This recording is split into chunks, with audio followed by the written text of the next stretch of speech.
Yo, if it ain't my favorite bunch of anime enjoyers. Usually when I'm trying to find a new anime, just the fact that the opening has a good song is enough to draw me in. Yeah, I know I'm a brain late, but it is what it is. But you might be wondering, what's the deal with anime openings anyway? What's their purpose and significance? Today we're going to answer those questions and hopefully you'll leave this video with some new knowledge. First, we gotta go back in time. All the way to 1963 to be exact, with the anime Astroboy.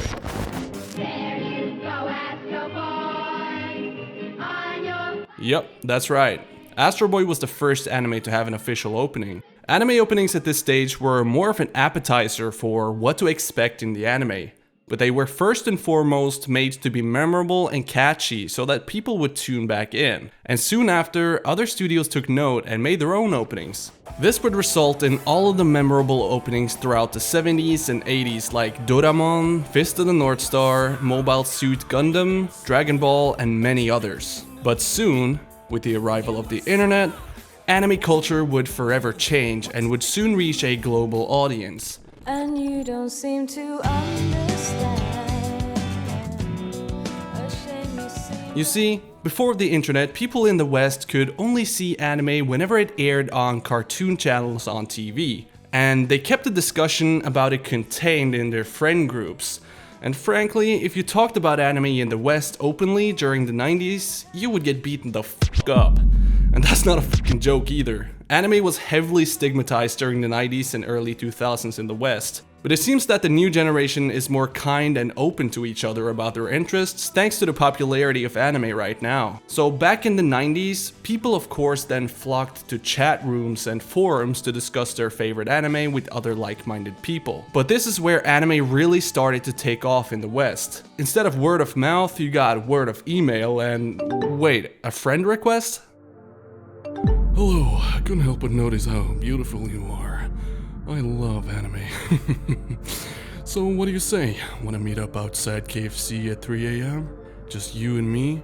Watching our favorite anime? Doesn't that sound like fun? P.S. Don't tell your parents. This is our little secret. Yeah, no.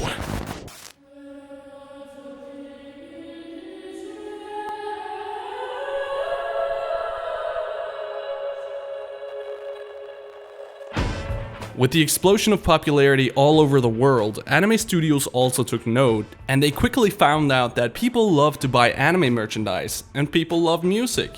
So they teamed up with popular bands at the time and made opening songs that they could also sell as merch in the form of CD singles. And it was really a genius win-win situation for both. Fans of the band would check out the anime that their favorite band was playing for, and fans of the anime would check out the band, thus earning both revenue. And profit from CD sales would then in many cases be split amongst the music label and animation studio.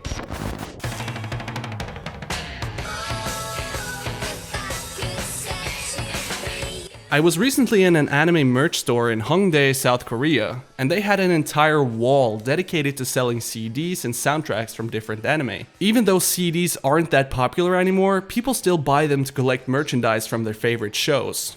And with the rise of the internet, anime openings also fostered a passionate fan community with people creating cover versions of their favorite songs, fan-made themes, and remixes. This enthusiasm for openings has created a unique culture around celebrating the artistry and creativity that goes into crafting these iconic sequences. Besides serving as a marketing tool, anime openings are also crucial for establishing an emotional connection between the viewer and the story. They often showcase the main characters, hint at their relationships, and set the tone for the series overall. The opening sequence can also introduce the themes and atmosphere of the show, helping to immerse the audience in the world that the creators have built. In some cases, the opening can also be seen as a form of storytelling itself, using visuals and lyrics to convey a message of emotion that complements the anime's plot. This interplay between the opening and the story can create a richer experience for the viewer, making it an essential part of the overall anime experience.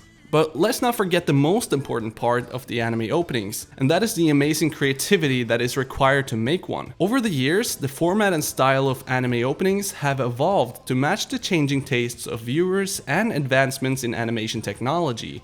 From the simple hand-drawn sequences of the early days like Astroboy, to the visually stunning and dynamic scenes of today's openings, anime intros have become a showcase for artists and animators to demonstrate their creativity and skills.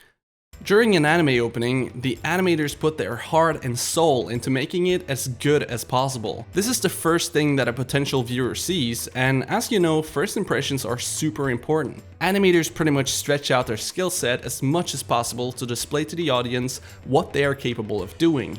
And this has resulted in us getting some of the greatest openings we have ever seen in animation history. And with the rise of streaming platforms, anime openings have gained even more prominence. As viewers have easier access to a vast library of anime series, a captivating opening can be the deciding factor in whether someone chooses to continue watching a show or move on to another, just like I said in the beginning. In this context, a well-crafted opening not only serves as an introduction to the story, but can also be a make or break element in attracting or retaining viewers. But some of you might be wondering, why the hell do they sometimes put spoilers in the anime opening? You know what I'm talking about, like when they give away major plot points before the first episode even starts. In most cases, if an anime has blatant spoilers in the opening, it's usually because the manga has been out for several years, and they want to give some Easter eggs to the manga readers out there, so they can go, If you know, you know.